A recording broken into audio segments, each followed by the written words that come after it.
كاينين 3 الانواع ديال الشوايات، الفاخر، الضو وبالغاز، وكل نوع فيه بزاف د الموديلات. يلا نشوفوا اخر ما كاين في السوق. شوايه موبيل تقدر تحطها في اي بلاصه في لابارتمون، كتخدم بالفاخر وبالفونتيلاتور، والفاخر دغيا كيشعل في اقل من 5 دقائق بلاصه 20 دقيقه.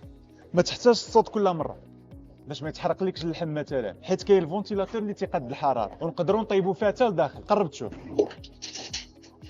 مثلا نحطوا فيها الخضره، سهله في التنظيف كما شفتوا معنا. الشبكه دغيا كتحيد، ولا باز مقاده باش تجمع الرماد بطريقه سهله. بلونش دو كويسون الكتريك حتى ل 90 سنتيمتر في الطول، يعني تقدر تشوي فيها في دقه واحده مع لا الضوء طاب. اصلا هي ما كتحتاج زيت بزاف، غير سبراي كافي، ما كتلصقش وسهله في التنظيف. وما تنساوش تجربوا اي شوايه قبل ما تشريوها، تاكدوا من الستابيليتي واش واقفه على الصح، وسولوا كيفاش تنظفوها. والشوايات ديال الفاخر من الاحسن تكون المسافه ديال 10 سنتيم بين الفاخر والشبكه باش داك الرماد ما يقسناش الماكله ديالنا ولا داكشي اللي غادي نشويه. ما تنساوش الخفه، وتشوفوا في لي موديل الكبار واش كاينين الرويض، باش بهذه الطريقه تقدروا تدفعوا الشوايه ديالكم بكل سهوله. ودابا نتوما اللي وليتوا دي زيكسبير، مرحبا بكم عندنا في مرجان.